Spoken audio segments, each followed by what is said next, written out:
En fait, on arrivait au contraire c'est qu'il y a de ce qu'est le DJing à la base. C'est-à-dire que le mec était là pour passer des morceaux aux gens qui connaissaient pas et qui kiffent et que genre ils se laissent porter par une musique justement qu'ils connaissent pas. Et là, on est parti dans un truc au contraire où les mecs ont envie de venir pour écouter des trucs qu'ils connaissent, pour les kiffer, limite chanter les paroles.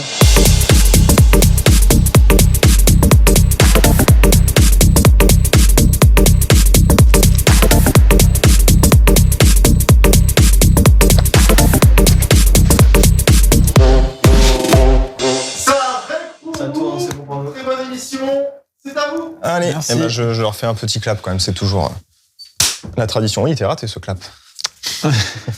Bonjour messieurs. Salut. Bonjour à vous, comment ça va? Hello. Très bien, très bien. On fait des présentations, écoute, ça va, merci de demander. On oublie parfois. Des choses. Du coup, on a Yuxek de ce côté, alias Pierre-Alexandre. Romain, alias Molécule. Question peut-être importante pour commencer. Comment ça va en ce moment dans la vie d'artiste? Moi, ça va très bien. Je viens de sortir mon nouvel album, RE201. Je reviens de Jamaïque avec une bonne chaleur, des super rencontres, des belles collabs. Et voilà, je suis ravi d'être là avec vous. Ton côté, Yuxek? Moi, l'album, c'était en mai dernier, donc ça fait déjà hyper longtemps à l'échelle de la musique. Et je bosse sur une grosse série. Donc moi, je ne viens pas de la Jamaïque. Je n'étais pas au chaud. J'étais dans l'humidité d'une cave à bosser. Voilà. C'est cool. Dans quelle ville? La cave de studio. Les champignons, sur Paris? c'est hyper bon. Entre Reims et Paris, les deux. Donc, un peu en quête de soleil quand même. Oui, non, mais c'est pas vrai. Non, je suis allé dans quelques endroits il y a pas longtemps. Molécule, toi, tu voyages beaucoup avec ta musique, tes projets. Tu peux nous offrir au fur et à mesure du temps. Ça t'a emmené dans plein d'endroits du monde. Tu le recherches à ce voyage musical ou pas? Alors moi, je suis bizarrement pas un grand adepte du voyage. Je suis pas vraiment un voyageur. C'est plutôt l'aventure et l'exploration. Ce que je dis assez souvent, c'est que pour mes projets, je cherche des environnements où la nature est dominante pour aller m'y confronter, l'enregistrer et composer in situ avec tous mes synthétiseurs et mes machines que j'emmène avec moi. Et je fais ça un peu à la manière d'un Lars von Trier avec un dogme, où je compose sur place et je m'interdis de rajouter aucune note une fois revenu à terre, ou en tout cas dans mon studio confortable. Parisien fut un temps, et puis maintenant j'ai migré en Bretagne, sur les côtes, au bord de l'eau. Je suis un homme comblé. Fantastique, on va pouvoir en reparler, mais pour rester sur cette année 2023, est-ce qu'il y a quelque chose qui, musicalement, en termes d'actualité, d'économie, je sais pas, peut-être même, vous a marqué? C'est une bonne question. T'as une idée? Alors, moi, je suis pas un grand féru d'actualité musicale sur les sorties. Je suis pas vraiment un geek là-dessus. Je me tiens pas énormément au courant. Mais j'ai vu passer un projet qui m'a quand même bien marqué. Il y a eu le phénomène Fred Again. J'étais un peu sceptique et il a fait une collab et un album d'ambiance avec Brian Eno. Qui m'a vraiment bien parlé. Je suis un peu jaloux d'ailleurs de cette collab. C'est quelque chose que j'aurais rêvé faire, mais l'album est vraiment chouette. Ouais, c'est marrant. Ça, tu dis que t'étais un peu sceptique. Qu'est-ce qui te rendait sceptique au début? Le phénomène, moi, je suis un peu un vieux con au sens où dès qu'il y a des gros phénomènes comme ça un peu qui arrivent, je regarde ça d'un œil un peu critique. Aussi de par ma profession, mais là, j'ai été assez bluffé du résultat. C'était pas forcément une collab évidente, et je trouve que ça se marie très bien, et surtout ça a redonné un coup de jeunesse à Brian, qui je trouve tournait un peu en rond ces dernières années. Je suis un fan invétéré de Brian Eno. C'est un mec qui m'a vachement marqué, et c'est vrai que j'étais assez déçu de ces derniers projets discographique. Voilà, donc je recommande cet album. Parfait. Ça t'a pas aidé, il a pas profité du petit temps? Pas tellement. Non, en fait, j'avoue que moi, je suis un peu en circuit fermé, et surtout cette année, parce que c'était préparation de l'album, puis la sortie, les musiques de films, les trucs. Enfin, je bosse tout le temps. Et j'avoue que l'actualité m'intéresse pas excessivement. Ouais. Et je vais plutôt chercher des choses que je connais pas. Alors, j'ai fait une longue exploration des musiques brésiliennes au sens large là, ces dernières années. Et là, je m'intéresse plus Maghreb, Moyen-Orient, Afrique, tout ça. Et donc là, c'est tellement des océans de choses à découvrir que ça va me prendre encore quelques temps. Et que, ouais, après l'actualité, genre, je regarde, j'ai une émission, j'avais une émission de radio sur Nova qui là se transforme en podcast sur Apple. Et donc, je dois fournir un mix très régulièrement, puis avoir de la musique pour jouer en DJ. Donc, il y a des morceaux, il y a plein de trucs qui m'ont intéressé, mais sincèrement, là, j'ai même pas la mémoire des noms. Mais voilà, je m'intéresse à ce qui me sert. Et là, rien m'a hyper excité, en tout cas dans la sphère pop, électronique, grand public, machin. Enfin, j'avoue, j'ai un peu décroché. Qu'est-ce qui explique ça, selon toi? C'est un manque de renouveau? En fait, déjà, non, mais c'est que moi, j'ai un vrai problème. C'est cyclique, en fait, chez moi, ça a toujours été. Mais là, par exemple, j'ai vraiment un gros problème avec la pop. Ouais. Genre les chansons,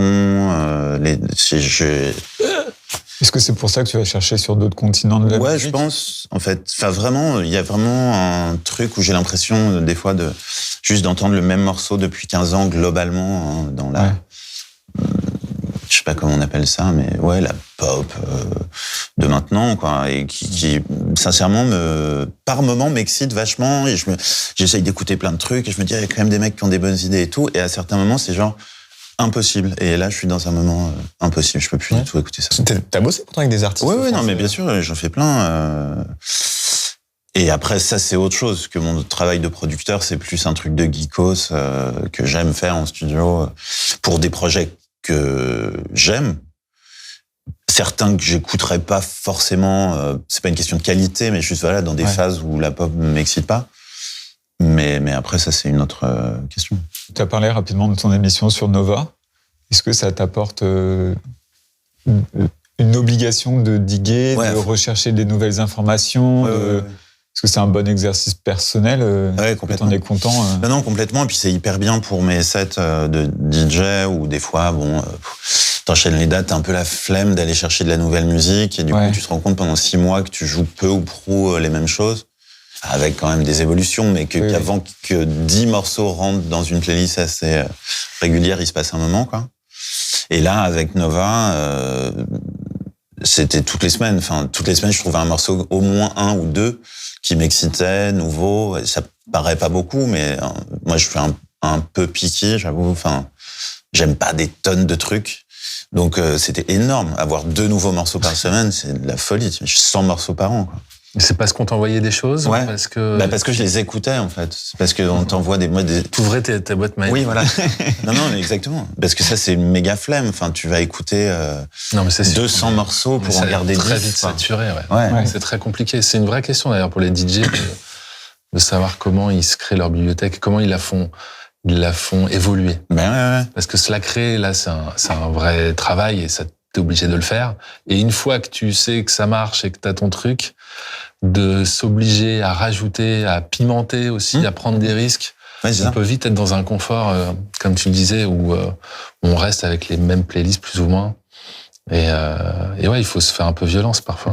Ouais, ce qui était cool, vraiment, mon format sur l'émission, c'était genre, avant de parler sur le début de l'émission, je mettais un morceau plutôt old school, un classique, mais pas trop connu, un truc. Donc, il fallait à la fois, j'ai digué vachement 2 vieux trucs, 2 choses qui viennent pas d'Europe, quoi, et puis les news. Donc, c'était en fait dans tous les sens. Ça a vachement nourri toutes mes playlists, entre guillemets, enfin, tous mes trucs de DJ. Et ça, c'était cool. Et là, j'ai arrêté pendant 3-4 mois. J'ai pas téléchargé une promo, j'avoue. Là, j'ai fait genre, vacances. Vacances de promo et de sur-spamming de morceaux dégueulasses. Donc, j'imagine que, l'un comme l'autre, vous devez être sur-sollicité sur des demandes, sur des propositions, sur de l'envoi de nouvelles tracks. Il est où le curseur de se dire faut que je cherche tout le temps et faut que j'essaye de pas chercher d'un côté, est-ce que je dois faire des pauses, me concentrer sur ma musique, sur de la recherche sonore, sur de l'exploration dans d'autres continents Moi, c'est assez spontané, ça. C'est vraiment à l'envie. Je me force, comme j'ai ce confort avec mes playlists là depuis quelques temps. Si j'ai pas envie, je garde ça, quoi. Okay. Par contre, j'adapte. Souvent, moi, j'adapte un peu quand il y a des événements un peu particuliers. J'adapte ces playlists où, je sais pas, il doit y avoir 2000 titres et je la réduis à 200-300. Et puis après, sur le moment, je choisis les titres, quoi. Pareil pour ça, le titre d'intro, ça dépend souvent de ce qu'il y a avant, du DJ. Mais c'est les autres projets passent un peu avant quand même. Les projets entre guillemets plus sérieux. Pour moi, le DJing, c'est quelque chose que je fais sérieusement, mais qui est plus de l'ordre de l'amusement, du fun, et il y a un côté un peu ludique. Pour moi, c'est pas un vrai. Je le respecte énormément, ce travail-là, mais ça n'a pas la même valeur qu'une performance live, un travail de composition, de production. Ouais. Et puis c'est peut-être parce que je suis pas un vrai DJ, je suis pas venu de là à la base. Je le suis devenu parce que l'économie du monde dans lequel on est fait que c'est important de mixer. C'est un petit plus dans l'écosystème qu'on a. Mais voilà, c'est pas, je privilégie pas ça, quoi. C'est l'expression au final de ta musique, peut-être sur scène face à un public, mais qui n'est pas la phase de création et de développement que tu recherches peut-être plus au quotidien. Ouais, et puis c'est les DJ sets, bizarrement, c'est des moments où je suis pas forcément le plus à l'aise. Ouais. Ça me met assez de pression. J'ai moins de pression quand je monte sur une grosse scène avec mes machines, malgré que le bug peut venir de partout et que c'est entre guillemets plus risqué. Ouais. Mais un DJ set, je trouve que c'est assez terrible parce que il y a vraiment la notion de prise en compte du public, du lieu, du contexte. T'es quand même là. Ta fonction principale, c'est que ça le fasse, quoi. Ouais. C'est de faire passer un bon moment aux gens. Donc il faut s'adapter. Et s'adapter. Mais pas trop.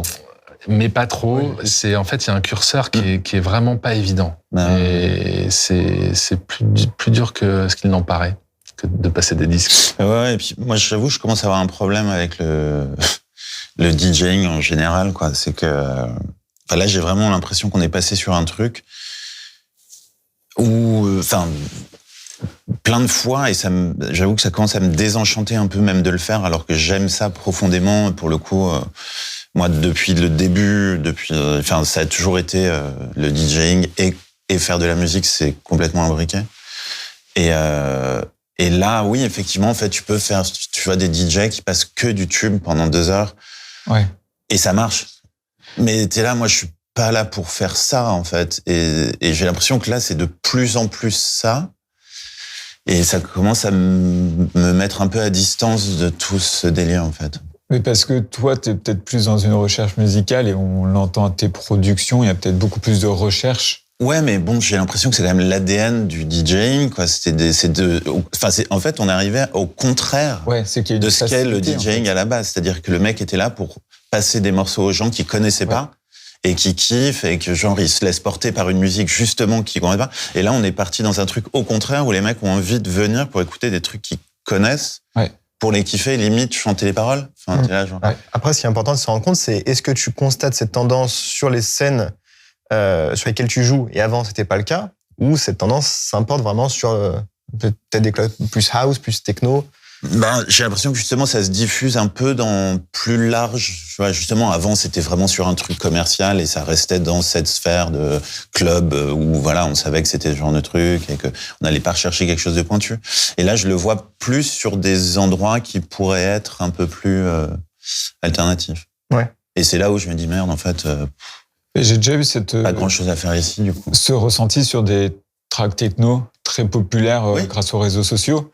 Et en fait, on fait une soirée, 2 soirées, on se dit. Ah ouais. Mais en fait, celle-ci, je l'ai déjà entendue sur Insta. Non, mais c'est ça. Je parle de ça. Hein. Je parle pas de tubes que tout le monde connaît, mais je parle les tubes du moment. techno, house, disco, tout ce que tu veux et tout, et t'as des mecs qui font genre 2 heures avec ça, c'est limite le top 10 Beatport de la semaine. Enfin, du coup, à quoi ça sert d'avoir un DJ pour ça? Enfin, je vois pas bien le...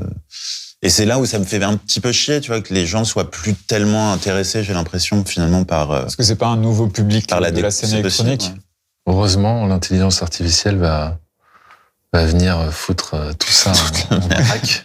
Parce que l'intelligence artificielle sera capable de faire le truc mais après, de base. Justement, c'est ce que je voulais dire tout à l'heure. Je pense que les DJ ont des soucis à se faire. Ouais. Pour toi, l'intelligence artificielle pourrait remplacer les DJ? Bien sûr. Mais c'est déjà... Je pense dans beaucoup. Il y a un vrai risque. Moi, je suis assez bluffé par l'algorithme de... Je suis sur Apple, moi, mon abonnement en streaming, sur la pertinence des choix qu'il peut faire en fonction d'un morceau que j'écoute. Alors parfois ça tape à côté, mais je découvre énormément de musique grâce à ça. Et je suis certain, il y a des gens qui se penchent dessus sur la question, mais je suis certain que demander à une IA de créer un DJ qui a telle caractéristique, qui a tel caractère, qui a telle manière de mixer, plutôt cut ou plutôt lié, faire danser, mais en même temps susciter la curiosité, s'adapter à une marque parce que c'est pour un événement. Enfin, tous ces paramètres qu'un DJ aujourd'hui prend sur lui et doit assimiler pour faire son mix, une IA, elle le fait comme ça. Et elle se nourrit. Je pense qu'on va même être sollicité par des IA pour les nourrir, pour qu'elles apprennent. Je pense qu'on le fait déjà aujourd'hui avec Spotify quand ils nous propose des choses en fonction de nos goûts musicaux et qu'on dit non, ça j'aime pas, ça j'aime. Mais comme tu dis, ce que je voulais dire tout à l'heure, moi c'est quasiment l'endroit où je découvre le plus de musique à l'heure actuelle, c'est Spotify. Par le truchement, t'écoutes un morceau qui t'en emmène sur un autre, qui t'emmène sur un autre, qui t'emmène sur un autre. Et même tu le laisses tourner à partir d'un morceau, une playlist, et au bout d'1 heure, il y a un truc, t'es là, ah oui, quand même. Et voilà. Et donc, pardon, j'ai perdu le fil. Donc ouais, ce truc de Spotify où en fait vraiment, effectivement, là, l'IA et la recherche automatique est hyper bien faite et t'emmène un peu dans des chemins qui sont pas exactement les tiens. Et puis vu que de toute façon sur Spotify, t'as absolument toute la musique. Est-ce que la partie live du coup reprend pas de l'intérêt et permet d'exprimer sa créativité sur scène, d'avoir la machine et de faire de l'instrumental, on va dire, de lâcher ce côté. Ouais. Moi, je le pense, oui. Je le pense. C'est-à-dire qu'on a quand même une palette de couleurs quand on est en live. Ça dépend des setups. Il y a live et live. En musique électronique, voilà, les configurations sont vraiment tellement différentes. Mais à partir du moment où on a des machines qui ont leur propre caractère, leurs propres caractéristiques, qui marchent entre elles, qui communiquent entre elles, et que l'humain est au milieu, en chef d'orchestre, et peut foutre un peu le bordel dans tout ça, c'est assez jouissif. Pour moi, le live, c'est lié à la prise de risque aussi, en fait. D'être avec ces machines-là qui ont des comportements parfois un peu aléatoires. Je sais que t'aimes bien les machines analo. Être avec on voit un SH101 là à l'image, d'autres synthés, elles sonnent toujours un peu différemment. Et puis on a un rapport sur le moment qui fait qu'on a envie de se focaliser sur telle séquence, sur cette machine. On peut improviser, on peut rajouter des notes, changer les notes, revenir. Il y a des outils tellement puissants maintenant qu'on a une vraie potentiellement une vraie liberté. Ouais. Chose qui était très compliquée avant quand même. Là, le mélange, je trouve, des outils comme Ableton Live et des vieilles machines qui peuvent être en synchro et sur lesquelles on peut bidouiller et vraiment partir sur des territoires qu'on connaissait pas et de le faire en live devant des gens, c'est assez cool parce que c'est quand même un moment où la situation d'être sur scène, c'est quelque chose qui est pas naturel et qui est pas normal finalement. Et de faire ça sur scène, sous les projecteurs, avec des gens qui ont une attention, avec des gens avec lesquels on peut rentrer en connexion, en résonance, ça amène quand même à des états assez puissants. Après, sachant que toi, Romain, du coup, tu as une approche particulière avec ça, vu que tu as ce concept de jouer en live avec ton cerveau. Ouais, alors ça. Est-ce que tu peux un peu nous en parler parce que c'est un peu abstrait. J'ai fait un projet, il y a déjà 2 ans avec The Absolute Company Creation.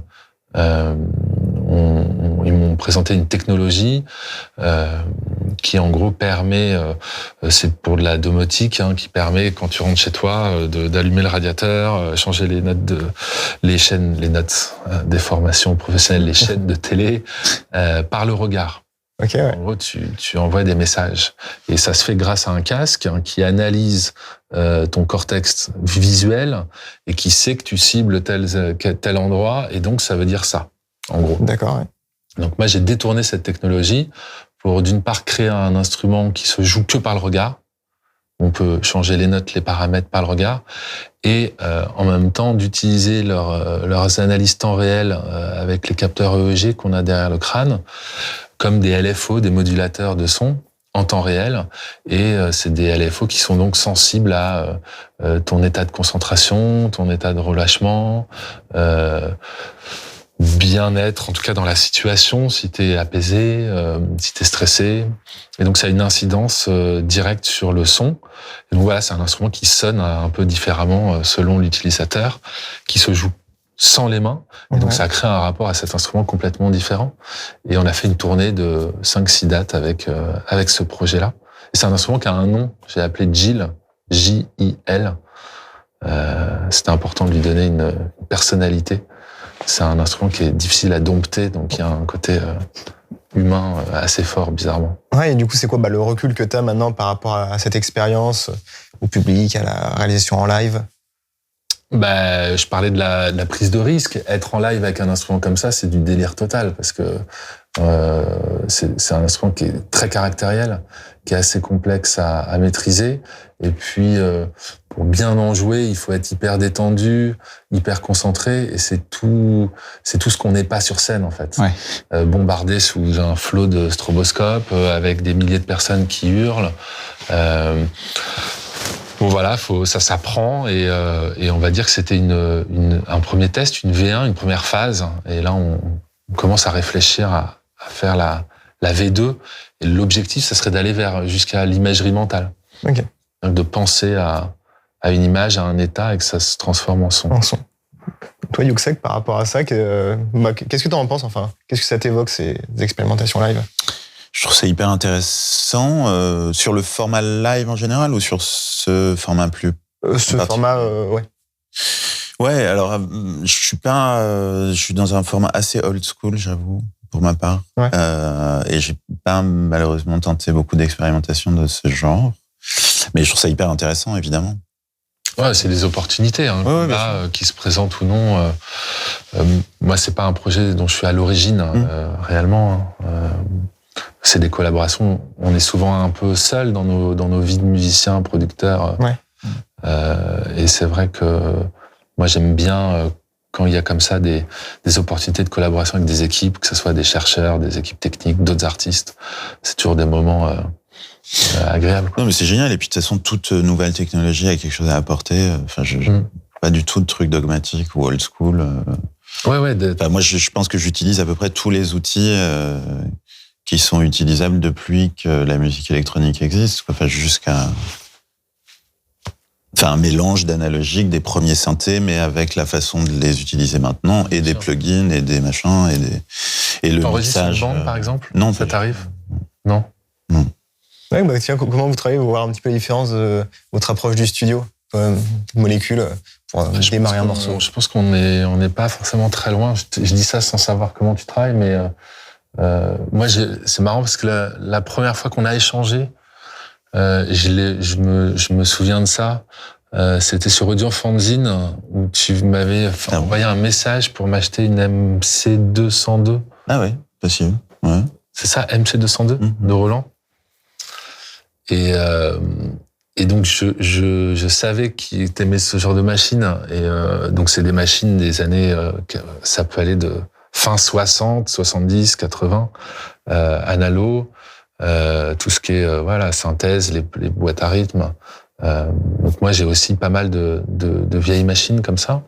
et une carte son, des préamplis dans lesquels je rentre ces machines. Puis après, j'enregistre souvent des séquences assez longues où je tripe. Et puis après, ça découpe, ça édite, ça sculpte les sons. Et puis les morceaux se construisent en faisant, en fait. D'accord. J'ai jamais, pour ma part en tout cas, j'ai jamais l'idée, la finalité du morceau. C'est vraiment en faisant que la création se met en place.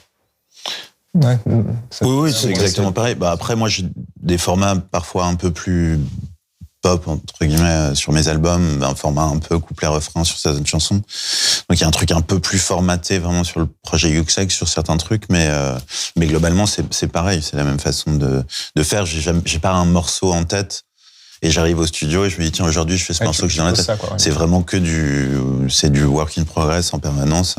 Et c'est effectivement, comme tu le dis, les synthés qui drive les synthés ou une boîte à rythme ou une boucle, n'importe quoi. Enfin, il y a quelque chose qui va driver tout le morceau, un point de départ, et qui sera jamais le même. Et c'est cool. Enfin, moi, j'aime, de toute façon, vraiment, pour moi, la musique, et c'est pour ça que dès le départ, c'est vraiment la musique électronique qui m'a intéressé. C'est le côté puzzle, en fait. C'est vraiment, c'est un truc qui se construit par petites pièces. Et puis, tu fais un morceau un jour, tu en fais un autre le lendemain. Ça, vraiment, c'est ce que je fais aussi de plus en plus, c'est que je passe de moins en moins de temps à me prendre la tête sur des morceaux, en fait. C'est-à-dire que je vais bosser sur un morceau un jour ou deux, jusqu'à arriver à une démo plutôt cool, et je le mets de côté pendant un mois, et je le réouvre plus tard, et hop, je passe à autre chose, j'en fais un autre. Quand j'ai le temps de faire que des trucs pour moi, évidemment. Mais, et du coup, il y a un moment, un lead, un truc que tu vas avoir fait pour un morceau, et tu te dis, mais non, en fait, ça marche trop bien sur celui-là. C'est une espèce de puzzle permanent, et à la fin, paf, ça fait un morceau, et tu l'as même pas vu venir. Même je suis sur le dernier album, le morceau que je fais avec Sin Kane, on l'avait fait sur Ableton, et je voulais le passer sur live, et on a merdé, en fait, quand on a fait les exports de pistes entre les voix et l'instru. Et quand j'ai tout importé sur live, en fait, le refrain s'est décalé de 2 cases, enfin de 2 mesures. Et là, c'était chambé. Et on a fait, putain, mais on a le refrain qu'on cherchait. Il était juste dans le pré-refrain. Enfin, c'est con, mais c'est des détails. Et tout ça, moi, c'est juste ça qui me plaît le plus. Vraiment, dans le fait de la musique, c'est tous ces accidents à tous les niveaux, quoi. Les experts de pistes, les synthés qui font nanan, les trucs qui marchent à l'envers, les conneries, le random, en fait. Ouais, le plus gros travail, c'est d'arriver à provoquer ces accidents, finalement. Les conditions. C'est ça. Donc, faut faire n'importe quoi. Tu fais tes exports de pistes n'importe comment. Tu branches le CV dans le gate. Non, mais c'est vrai, en fait. C'est ça qui est rigolo, quoi. C'est pas évident d'accepter ça et de le provoquer, en fait. Il y a des gens qui sont tout à fait, qui sont dans la maîtrise entière, du début jusqu'à la fin. Et c'est un autre talent, c'est une autre manière d'approcher les choses. Mais effectivement, il y a ce côté puzzle Lego, en fait, où ça se construit comme ça petit à petit. Parfois, ça se déconstruit. Beaucoup. Parfois, ça s'écroule. Et sur la partie sonorité, parce que on peut parler de sample, je pense que vous en utilisez tous les deux. Comment ça se passe? Est-ce que vous samplez en amont? Est-ce que c'est des choses qui vous rappellent et que vous avez envie de mettre dans un titre? Moi, je sample que des drums, globalement. Et je les utilise jamais tels quels. Enfin, j'ai jamais mis un sample de mesure. Donc, c'est du micro-sampling. Donc, j'ai pas un rapport au sample très... Alors, ouais, si, j'ai fait un morceau avec un gros sample grillé... pour Glitterbox, hein, mais sinon, ça se trouve, je suis en train de dire des grosses conneries, mais a priori... Les sonorités, c'est vraiment plus inspiration que sample, du coup. Ouais, et puis sinon, c'est instrumental, basse, n'importe quoi, je sais pas. Mais non, pas trop de samples, en vrai. Que des drums. Mais moi, pareil. Je sample jamais de la musique, si ce n'est... Je travaille à partir de... Sample, hein, c'est le mot anglais pour échantillon. Oui. D'enregistrement, en fait. Quand je suis avec mes micros et que je prends de la matière sonore, ça peut être du sample, mais c'est pas lié à des œuvres discographiques préexistantes, en fait. Ouais. Et du coup, moi, j'ai envie de revenir aussi un petit peu sur vos débuts en musique. Comment est-ce que vous en êtes arrivé à vos carrières? Est-ce que la musique, c'était le projet de base de vos carrières ou pas du tout? Oui. Moi, clairement, c'était le projet de base. Par contre, quand j'ai fait ce choix-là, J'étais pas compétent, j'étais pas encore prêt à le faire. Ouais. Donc il y a eu toute une phase d'apprentissage, d'essais, de démos, de rendez-vous. Moi, je suis de la génération où j'arrivais avec un CDR chez le DA qui nous recevait encore à l'époque pour découvrir de la musique. Ouais. Et donc j'ai des grands moments comme ça, parfois des moments de solitude un peu, des premières démos. Et puis ouais, l'objectif c'était de faire ça pour vivre un peu en marge aussi. Il y avait cette volonté de me mettre un peu en marge de la société quand même, de ce que l'avenir m'offrait si je continuais dans la voie études. Moi, j'ai fait des études de psycho et de sociaux, donc j'étais à la fac, quoi, étudiant, quand j'ai fait ce choix de faire de ma vie la musique. Et qu'est-ce qui t'a poussé justement dans ce choix de rester plus en marge? Fallait l'idée que je voulais que la musique fasse vraiment partie de ma vie, et je me suis dit que c'était le moment. Il fallait que je sois un peu aussi en difficulté, que ça faisait partie. J'ai une vision un peu romantique de l'artiste et de la musique, où il faut créer dans la souffrance et il faut se mettre en difficulté. C'est pour ça que tu vas enregistrer dans la glace. Continue à faire un peu de musique, passe tes examens, et puis le jour où tu pourras faire la bascule, tu le feras. Non. Je sais pas trop comme ça. Et puis j'y crois pas du tout à cette manière de faire les choses. C'est trop raisonnable. Faut y aller, et voilà, et c'est important. Je me souviens des premiers mois, ce qui m'a le plus marqué, c'est le regard de mes amis et de mon entourage. Ah, t'es musicien. Rien que ça, j'aurais pu être peintre, poète, mais de l'être socialement. Ça a été d'ailleurs une grosse pression pendant pas mal de temps, puisque j'ai mis du temps avant de faire mon premier album. J'ai dû mettre 4-5 ans. Donc, des petits boulots alimentaires, plein de choses comme ça. Et le regard des gens, quand ça marche pas, c'est de dire, t'es un peu quand même un glandeur, là. Faire de la musique, c'est pas un métier. Et puis dès que ça commence à marcher, c'est... ouais, mais toi, en gros, t'as gagné au loto, tu vois, c'est trop facile, c'est un métier, c'est pas un métier. C'est assez étonnant, c'est pas toujours évident. Et encore, moi, je suis dans le ventre mou, on va dire. Je fais pas partie des artistes qui cartonnent, et je suis dans les classes moyennes. Donc j'en vis très bien et tout se passe bien, mais j'imagine que quand t'es tout en haut de la pyramide, ça doit être encore plus exacerbé. Comment on pourrait faire changer cette mentalité? Qu'est-ce qu'on dit? Faire changer, ça a toujours été la place de... C'est le côté artistique, quoi, ouais. Après, la différence, c'est peut-être le côté fame, instant fame de notre époque, où des mecs sont vite très très connus et vite très très oubliés aussi, mais on est un peu préservé de ça dans l'électro. Donc je sais pas si c'est finalement très... Enfin, quoi que si ça se passe sur la hype des... Il faudra chercher quelques exemples, mais je pense qu'on peut en trouver. Durée, je pense que c'est là où se fait la vraie différence, quand même. On a commencé, je pense à peu près au même moment. Moi, mon premier album, c'était 2006. Ouais, moi, c'est un peu avant, mais ouais, en gros. Un peu avant. Donc, on est à peu près dans la même génération, on va dire. Ouais. Et ça fait partie des règles du jeu, je pense. Et c'est aussi ça, être musicien, c'est être un peu en marge, être un peu le troubadour de la société. Je pense qu'un peu le truc qu'on a en commun sur ce truc justement d'un peu de carrière longue, c'est qu'on n'a pas reproduit une formule qui à un moment a marché, quoi. C'est-à-dire que moi, tous mes albums, tous mes trucs sont différents à chaque fois, mais c'est pas une volonté non plus de faire mon gars qui fait des trucs différents. C'est juste que j'ai besoin, je fais de la musique depuis que j'ai 6 ans au conservatoire. Et la musique, c'est vraiment ma vie. Et c'est pas bien sûr, c'est une carrière, mais j'ai besoin d'être excité quand je vais au studio ou quand je fais de la musique. Et si c'est juste pour faire du blé en refaisant le truc que j'ai déjà fait, ça me déprime et je n'ai pas envie de faire ça. Pas tourner en rond, se mettre en danger. Oui, c'est ça. Avoir un peu le frisson quand même, toujours. Être excité, quoi. C'est ça. Et du coup, pour revenir...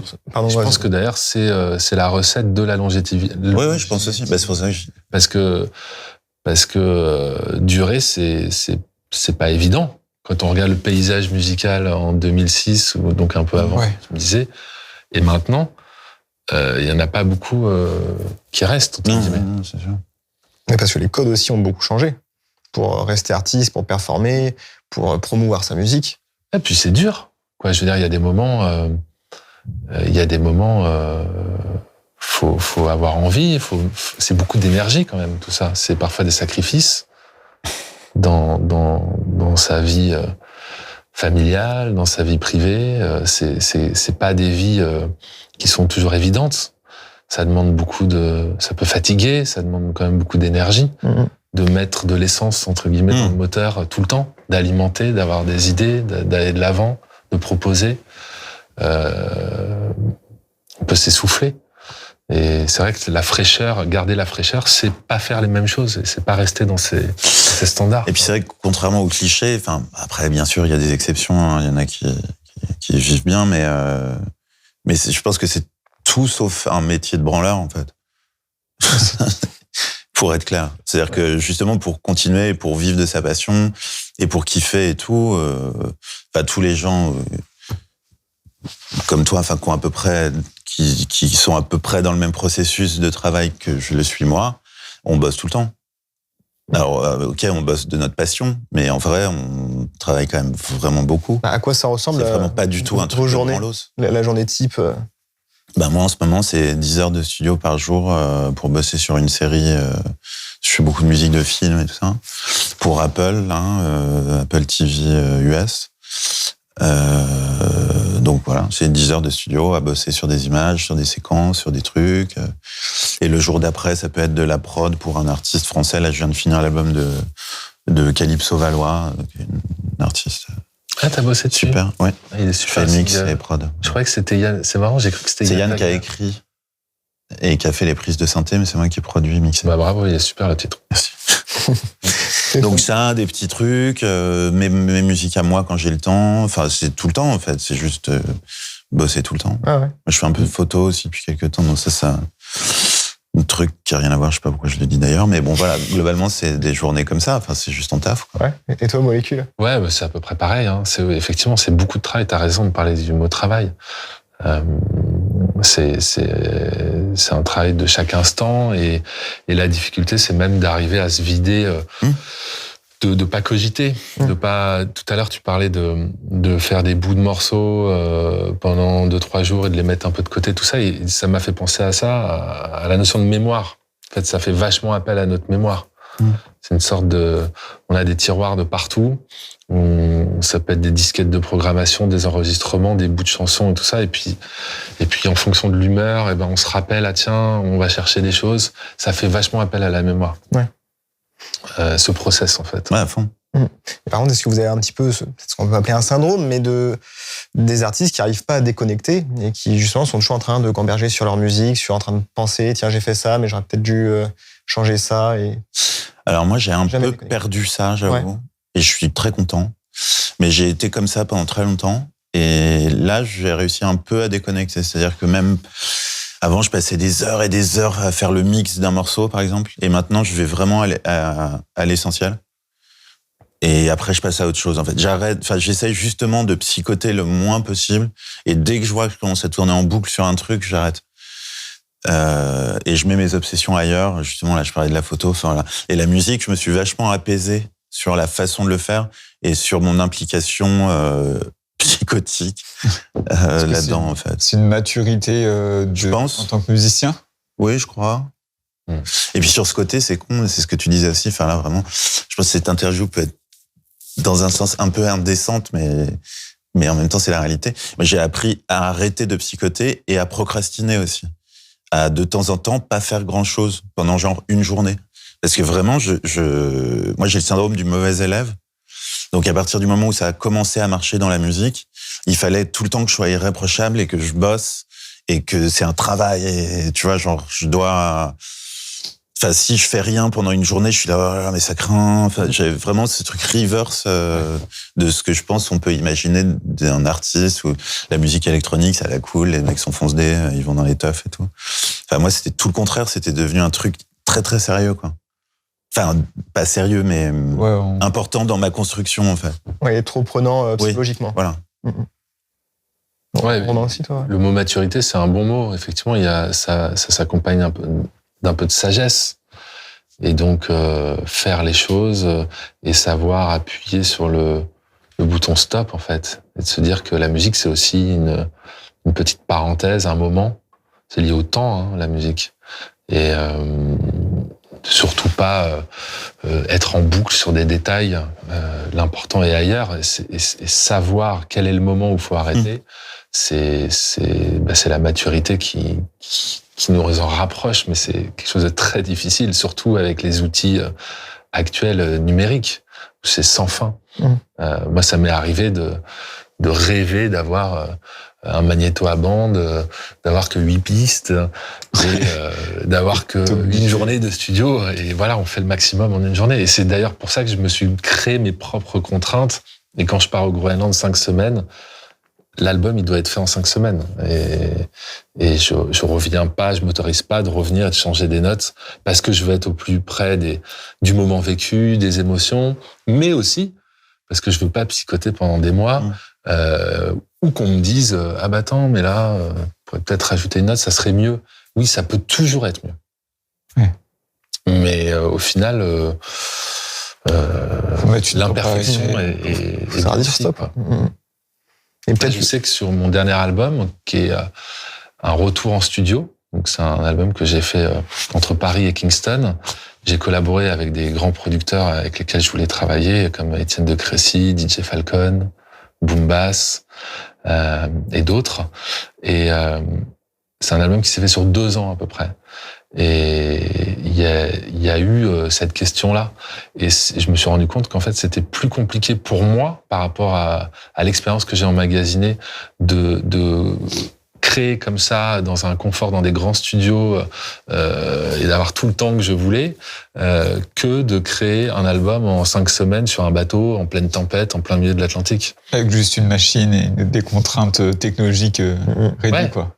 Et puis aussi parce que le temps te ouvre la porte à des remarques, à l'avis, aux avis extérieurs. Moi, sur les projets que j'ai menés ces dernières années, personne ne pouvait rentrer là-dedans. J'avais vécu des choses tellement fortes que ça glissait. Ah ouais, mais c'est un peu froid. Tu peux dire ce que tu veux, mais moi, oui, c'est ton expérience. Je vais pas vaciller. C'est mon expérience et elle était tellement extraordinaire dans le sens littéral que personne pouvait me toucher là-dessus. Là, sur un album de studio de collab comme ça, je me suis mis en tout cas plus à l'écoute de ça parce que je voulais placer les curseurs de production de qualité vraiment au maximum. Et du coup, c'était pas toujours évident à certains moments de garder le cap ou de faire des choix. Parce qu'il y a des moments, si c'est des croisements de route, il y a ce truc de Lego, de puzzle, et il y a aussi un truc de croisement, quoi, où t'as des chemins t'as des bifurcations, voilà. Et donc il faut cadrer sans cesse, en fait, les choses, le parcours. Et c'est une vraie aventure. J'ai envie de parler aussi de vos univers musicaux. Justement, t'en as un petit peu parlé. Toi, c'est vrai que Molécule, t'as un côté peut-être plus froid dans la musique, ou en tout cas beaucoup plus naturel. Aller capter les sons du Groenland, les vagues Nazaré, c'est ça, je pense bien. Ouais. D'où vient cette envie et en quoi c'est aussi important pour toi? Cette envie, elle vient, je pense que elle vient d'un rêve un peu d'enfant, de vouloir vivre ces expériences-là déjà en tant qu'homme. Et la musique est aussi un moyen de vivre ces expériences assez folles. Et puis c'est aussi lié aux influences musicales, des influences de bidouilles électroniques, des Pink Floyd, des concept albums comme Dark Side, aussi toute la génération trip-hop. Moi, je suis vraiment un enfant des années 90, donc les Tricky, les Massive Attack. Je viens plutôt du rock, moi, en fait, bizarrement.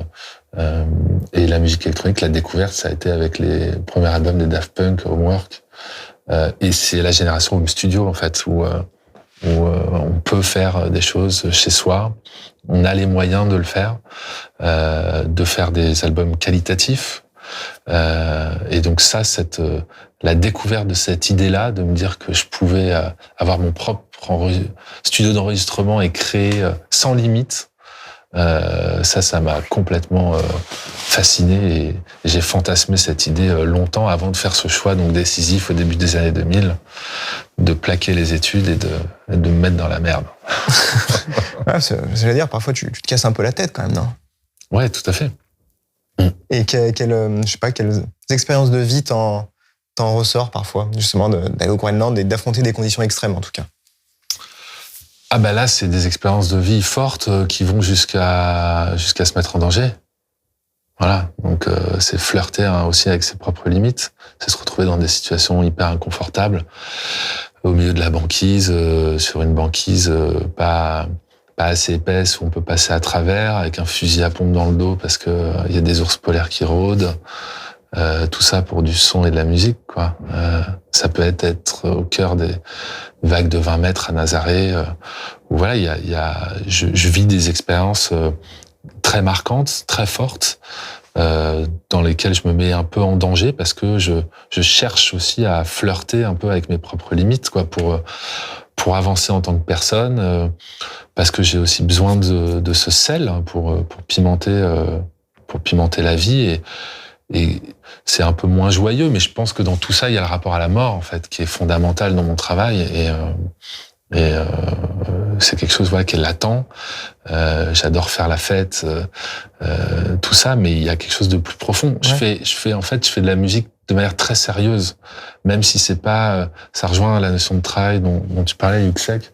Je le fais de manière très sérieuse, même si ça peut servir à divertir ou à éduquer ou à faire découvrir des choses. Mais c'est un investissement très sérieux, en fait. Ouais. Et c'est quoi ton rapport avec la mort, si je peux... Mon rapport à la mort, c'est des questions liées à mon parcours personnel, intime, et c'est les grands mystères. Je pense que le son, pour moi, l'écoute, la musique, c'est le domaine de l'invisible et c'est un moyen de tenter de répondre, de trouver des réponses ou de me poser les bonnes questions sur l'avant, sur l'après, sur la question du silence, de l'écoute. C'est des sujets qui sont centraux dans mes travaux et qui dictent un peu finalement la nature des projets que je mets en place. Voilà. Et avec un dernier album qui est quand même peut-être lui plus lumineux. Alors, ce dernier album, c'est peut-être l'exception de tout ce que je viens de dire. C'est un peu de chaleur, c'est beaucoup de collaboration, c'est un album finalement très collectif, du début jusqu'à la fin, entre le mixage, le mastering, les collaborateurs sur la production, les collaborateurs vocaux. C'est une petite parenthèse dans ma discographie pour sans doute inconsciemment faire le plein d'énergie pour mieux repartir vers un prochain projet solitaire. Ouais. Voilà, qui est déjà en train de se mettre en place. Yuxek, de ton côté, on est sur un univers beaucoup plus coloré, beaucoup plus groovy. D'où il vient cet univers? Comment tu l'as construit? C'est pas pour fuir la mort.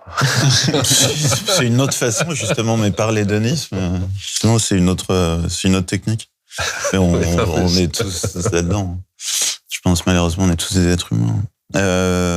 Non, mais dès le départ, de toute façon, Yuxek, c'est plutôt un truc assez joyeux. Après, en fait, c'est le fait de faire des musiques de films depuis 5-6 ans qui m'a vachement décomplexé sur Yuxek, et où d'un seul coup, ça devenait aussi plus simple de faire de la musique comme ça, comme les 2 derniers albums, en fait, où en fait, j'avais juste à m'imprégner de quelque chose que j'aimais. Alors, sur les 2 derniers, c'est assez Brésil. Enfin, surtout le dernier, déjà, c'était un peu introduit sur le précédent. Mais où juste mon seul objectif, c'est de faire de la musique qui fait danser les gens, de manière... je sais pas comment dire, en fait. Je pense que je fais une musique populaire, parce qu'elle peut être écoutée par tout le monde, en fait. Ouais. Mais sans être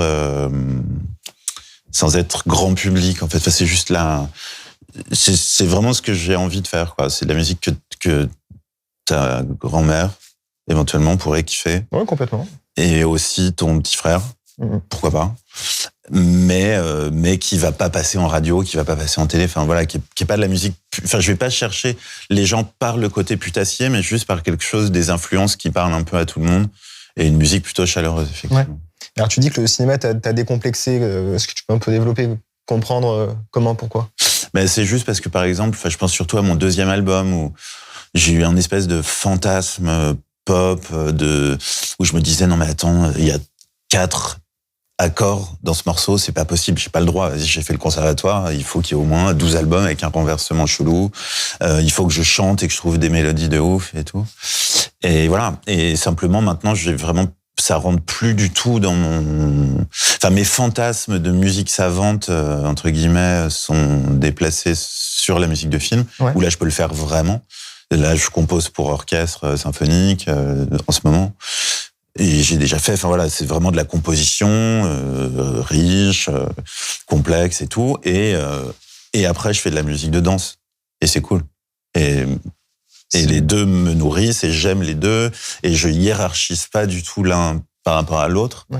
Mais c'est juste 2 facettes de moi, quoi. Et le problème, c'est à chaque fois que j'ai essayé de faire des morceaux de danse trop compliqués, et ça marche pas. Et tu l'as recherché, cette partie film, ou elle est venue à toi? Tu as eu des propositions? C'est un peu les deux, en fait. De toute façon, je pense que dans les projets artistiques en général, c'est quand on tend vers les choses qu'elles viennent aussi à nous. Enfin, il y a une espèce de corrélation entre. Si on n'en a pas, enfin, il y a rarement des choses qui arrivent complètement sans qu'on en ait aucune envie, à mon sens. Okay. Et justement, c'est qu'on a changé de sujet. J'avais commencé la question sur les projets musicaux. Comment toi, t'en es arrivé à la musique? Tu nous parles du conservatoire. La musique, tout court. Ouais. J'ai fait le conservatoire, on aura aménagé, donc on va à l'école le matin et l'après-midi au conservatoire, comme les sports-études ou ces trucs-là. Ouais. Donc je fais ça de 6 à 14 ans, je crois, 14 ou 15 ans. Voilà. Et après j'ai comme toute bonne adolescente, j'ai écouté du rock, du rap, j'ai fumé des ouinges, et après j'ai commencé à aller dans des fêtes, et j'ai découvert la musique électronique comme ça. Et donc c'est pas exactement le même truc que toi, mais moi c'est presque par accident, mais j'ai envie de dire que la musique c'est le seul truc que je savais faire. Et après le bac, clairement j'étais pas un très bon élève.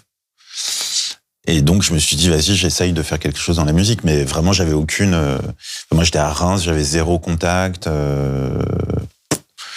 pas de famille là-dedans. Enfin, c'était lâché dans la nature, quoi. Et des projets que vous avez en tête, que vous n'avez pas encore réalisés, qui peuvent sortir de votre univers actuel? Moi, j'avoue, tout est toujours possible, hein, mais j'ai un petit peu quand même l'impression d'avoir fait le tour de tout ce qu'on pouvait faire à peu près dans la musique, c'est-à-dire être musicien, producteur, avoir des labels, les musiques de film, la musique pour soi, la musique instrumentale, la musique électronique, produire pour d'autres gens, écrire pour d'autres gens. Enfin là, je crois que j'ai à peu près... Donc je fais tout ça et c'est super.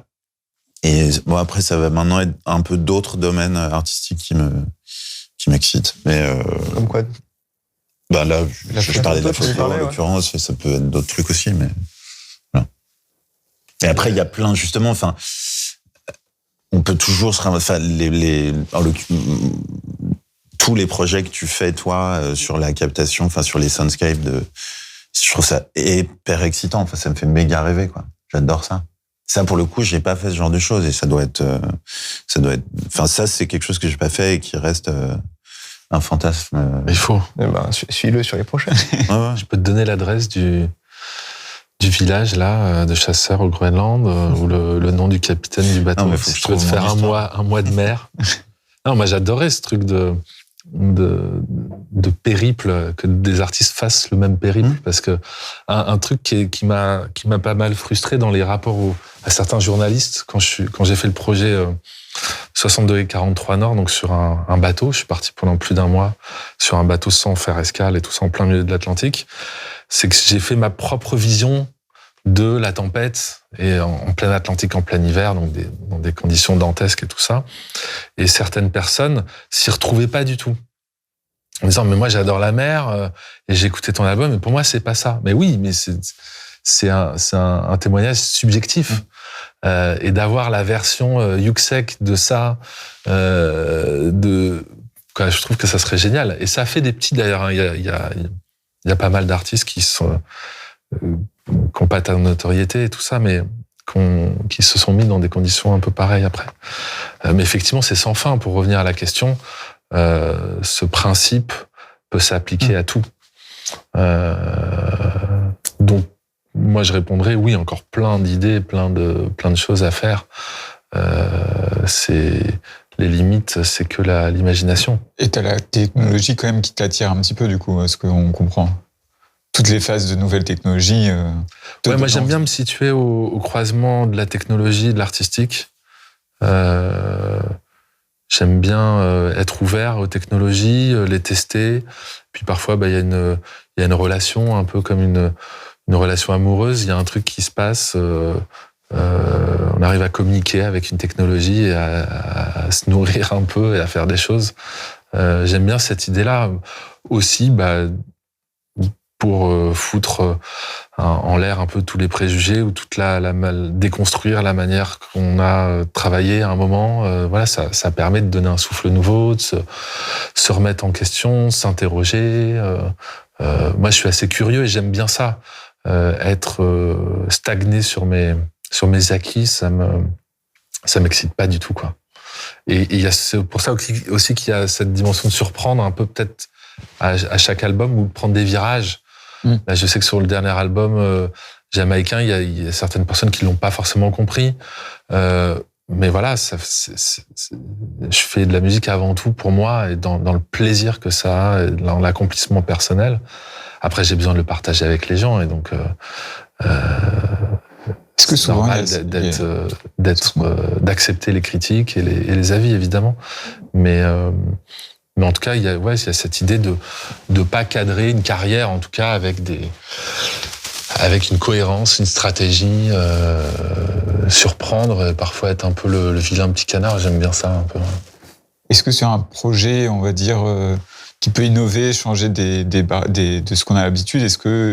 Où est le curseur de la prise de risque? Est-ce que vous vous remettez en question sur ces points-là? Est-ce que se dire, si je fais ça, est-ce que ça va aussi pouvoir marcher? Est-ce que c'est un projet qui va attirer les gens? Est-ce qu'il y a ce genre de questions? Oui, évidemment qu'il y a cette question, mais après, je pense que le fait qu'on soit là, je vais parler pour moi, mais le petit bout de carrière que j'ai, il consolide quand même un peu tout ça. Donc il y a moins. Moi, je suis pas un flippé de ça. Okay. Voilà, je sais que c'est quand même des domaines qui sont fragiles, mais je suis plutôt confiance en l'avenir. Ouais, moi, j'avoue, j'ai pas mal évacué. Enfin, en fait, quand je fais de la musique, je pense plus trop à ça. Et ça a été le cas. Mais non. Peut-être qu'on te découvrira en tant que photographe dans quelques années. Non, mais ce que je veux dire, c'est que je fais pas non plus de la musique expérimentale, on va pas se mentir. Donc, voilà, je sais que enfin, c'est possible que non, d'ailleurs, mais globalement, quand je fais un album, je sais que c'est audible, en tout cas. Donc, il n'y a pas de souci. Donc, il y aura sûrement des gens qui aiment, sûrement des gens qui n'aimeront pas. Et j'ai pas une prise de risque d'expérimentation de ouf qui fait que d'un seul coup tout le monde pourra détester. Je pense pas, mais non. Ouais. La prise de risque n'est pas énorme. Pour terminer tranquillement, peut-être, est-ce que Molécule, tu aurais une question pour Yuxek? Puis inversement. Là, des discussions qu'on a, tu parlais du Brésil. Est-ce que tu as un nouveau dada sur tes inspirations musicales? Sur la musique en général? Ouais. Je disais, là, mon premier projet, mais en fait, ça recoupe un peu ce que tu fais, mais mon premier projet photo, c'est pour la Biennale d'Aix-en-Provence, et c'est avec le Liban. Et donc, je fais des photos, là, je vais y retourner 3 fois. Photos et prise de son, des endroits où je fais les photos. Voilà. Et avec peut-être un tout petit peu, une toute petite touche musicale en plus, à partir des prises de son. Mais vraiment très léger, pas du tout assumé, en gardant vraiment Donc, Et ça va se passer comment? Il y aura la photo? Je sais pas encore. Des petites enceintes ou un casque? Je sais pas trop. On n'a pas réfléchi, mais c'est un assez gros endroit. Je vais faire des gros formats de photos aussi, du coup, je sais pas. Pour l'instant, la scéno, ouais. Super. Mais la scéno, on l'a pas envisagé. Mais donc, en gros, après, c'est un peu plus vite fait parce que la musique libanaise des années 70-80, il y a beaucoup de choses, mais il n'y a pas non plus énormément de choses. Donc voilà, j'ai un peu plongé là-dedans parce que je vais sûrement utiliser aussi des textes de chansons d'artistes libanais de cette époque pour nourrir un peu le propos, pour venir en écho avec les photos. Voilà. Donc je pourrais dire la musique libanaise, par exemple. Férouz et toute la famille Rabani. Super. Par exemple. Tu connais Dominique Dalcan? Pas personnellement. Mais il a fait un album là avec beaucoup de dont une libanaise, qui est super. Ok. Et la Biennale, t'as dit, elle serait quand? C'est décembre 24. Ok. Avec Aix-en-Provence. Ok. Et du coup, alors, peut-être toi, Yuxek, une question pour Molécule. Écoute, c'est quoi ton prochain projet de ouf dans un endroit complètement improbable? Je te donne une bonne référence de micro pour ton voyage au Liban. Je m'en fous. Où tu vas te mettre en danger et faire un truc cool. Enfin, je sais pas, c'est quoi ta prochaine excitation de zinzin voyageur? C'est les abysses. Ah oui. Wow. De la mer ou... Ouais. Ou de... ou de la terre. Alors non, les abysses de la Terre, c'est un autre nom. Ah mais c'est vrai. Tu me poses un... Bien sûr. Je l'ai pas là. Très bête. Les abysses, c'est 11 000 mètres, 10 883 mètres au large des Philippines. C'est très profond. Et c'est faut avoir en tête qu'à partir de 200, 300 mètres de profondeur, il fait nuit noire. Donc le son prend une dimension particulière dans ce monde-là. Et il y a énormément de choses à découvrir. On connaît mieux la surface de la Lune que le fond de nos océans. Et du coup, tu veux faire des captations dans l'eau? Ouais, je suis en train de réfléchir à une manière de poser de couler des bouées, des sondes, de les laisser quelques temps. En fait, j'ai un projet de film où je veux partir de la surface et faire un long plan séquence à différents endroits de notre planète pour descendre jusqu'au fond. Descendre ou remonter, je sais pas, dans le sens, dans l'un des deux sens. Et voilà. Ça fait 2 beaux projets. Hein. On va suivre ça, là. Super. Merci, messieurs. Merci à vous. Merci beaucoup. C'était bien chouette. Et puis, hâte de suivre les prochains projets.